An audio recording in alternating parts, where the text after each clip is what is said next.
Central Vista project के तहत 11 जुलाई को संसद भवन की छत पर अशोक स्तंभ की काशी प्रतिमा का अनावरण किया गया था। उसके बाद से ही इस बात की चर्चा है कि नया स्तंभ सारनाथ वाले मूल स्तंभ से अलग है। इसको लेकर दोनों स्तंभों की अलग अलग मापदंड पर पड़ताल की जा रही है और ये जानना चाहा है कि विपक्ष के दावे में कितनी सच्चाई है। नमस्कार, आप देख रहे हैं नजर टुडे। मैं हूं आपके साथ प्रज्ञा झा।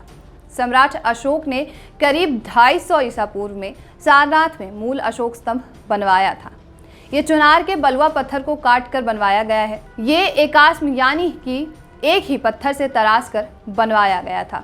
शेर की मूर्ति जिस प्लेटफॉर्म पर लगी है उस पर एक हाथी, चौकड़ी भरता हुआ एक घोड़ा, एक सांड और एक शेर की उभरती हुई कलाकृतियां हैं। काशी हिंदू विश्वविद्यालय BHU के प्रोफेसर और इतिहासकार महेश प्रसाद अहिरवार ने कहा कि दोनों स्तंभों की बनावट को लेकर बारीकी से स्टडी की है। उनका कहना है कि नए और मूल स्तंभ में आर्ट, ब्यूटी और स्ट्रक्चर के हिसाब से कई अंतर हैं। इसकी अलग अलग व्याख्या हो सकती है, लेकिन ये भी सच है कि आम आदमी भी इनके बीच का फर्क आसानी से देख सकता है। महेश प्रसाद कहते हैं कि संसद में लगे शेर का जबड़ा पिचका हुआ है और मुंह ज़्यादा खुला हुआ है। किनारे से भी देखें तो उसके दांत ज़्यादा निकले हुए हैं, जबकि मूल स्तंभ के जबड़े चौड़े हैं। नए स्तंभ को देखें तो लगता है कि इसे बनाने वाला कलाकार अशोक स्तंभ की धम्म की अवधारणा से परिचित नहीं था। उनके मुताबिक मूल स्तंभ में जो शेर है उसमें गंभीरता है, उसके चेहरे की बनावट, उसकी आंखों में शांति नजर आ रही है, जबकि संसद में लगे शेर आक्रामक भाव में नजर आती है। इसे देखकर लोगों में डर का भाव आ सकता है। दोनों स्तंभों के सेम एंगल से तस्वीर लेने पर ही हो सकता है कि बनावट में तुलना की जा सके। एसोसिएट प्रेस यानी AP के senior photo journalist Rajesh Kumar Singh कहते हैं कि तस्वीर खींचने के एंगल से मूल स्वरूप में बदलाव आ सकते हैं। नए स्तंभ की जिस तस्वीर को लेकर विवाद है वो काफी नीचे खड़े होकर खींची गई है।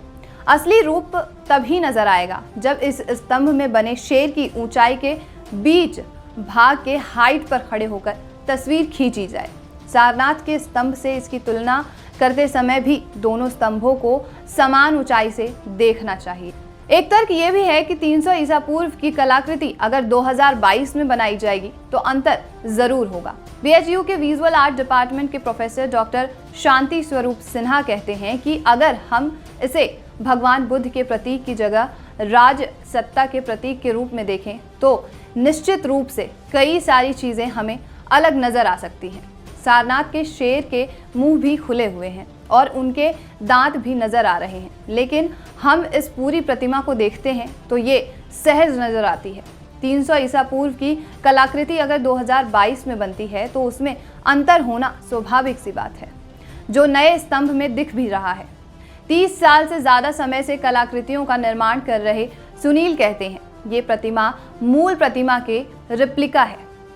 उसमें भी शेरों का मुंह खुला हुआ है और उसके दांत नजर आ रहे हैं। हमने स्टडी के बाद सारनाथ के स्तंभ की ये रेप्लिका औरंगाबाद में बनाई और फिर उसे एनलार्ज करके जयपुर में कास्ट कर दिया था। वो कहते हैं कि सारनाथ में लगा स्तंभ 6 फीट का है और नया वाला स्तंभ तकरीबन 21 फीट का है। जो तस्वीर वायरल हो रही है वो लो यानी नीचे के एंगल से खींची गई है। इसके चलते इसका एक्सप्रेशन बदल गया है। ड्रोन के जरिए ऊपर से ली गई तस्वीर में शेर शांत नजर आ रहा है। इसे देखने वाले अपने नजरिए से इसे डिफाइन कर रहे हैं। हम किसी की सोच बदल तो नहीं सकते। वो कहते हैं कि मैंने अपनी मर्जी से ये प्रतिमा नहीं बनाई है।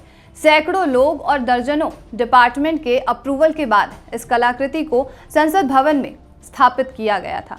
इस घटना के बाद से ही हर दिन सैकड़ों कॉल आ रहे हैं, लोग धमकी भी दे रहे हैं।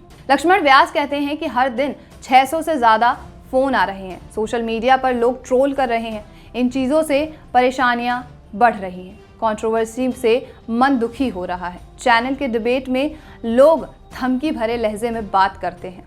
हालांकि अच्छी बात है कि बुराई के साथ साथ लोग हमारे काम की तारीफ भी कर रहे हैं। प्रधानमंत्री ने भी मुझे सराहा है। हम कलाकार हैं और आगे भी ऐसे चैलेंजेस स्वीकार करने को तैयार हैं। इस काम को करने के लिए पूरे देश से मुझे चुना गया था। इससे बड़े सम्मान की बात और क्या हो सकती है।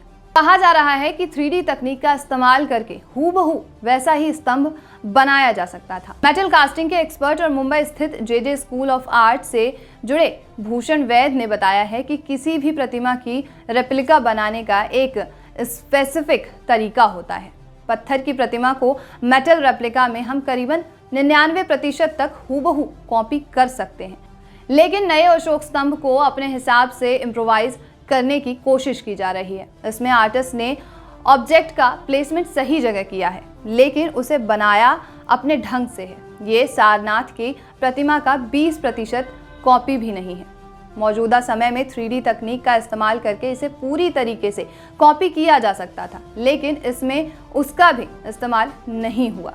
अब चाहे देश में कितना भी बवाल हो जाए, पर जो हो चुका है उसे बदला नहीं जा सकता है, और ज़्यादातर युवा और बाकी के सभी लोग इस बात को मानने को तैयार हैं कि जो शेर है वो बदला गया है या नहीं बदला गया है, इस चीज़ से उन्हें ज़्यादा फर्क नहीं पड़ता है। बाकी आगे की खबरों के लिए देखते रहिए नज़र टुडे।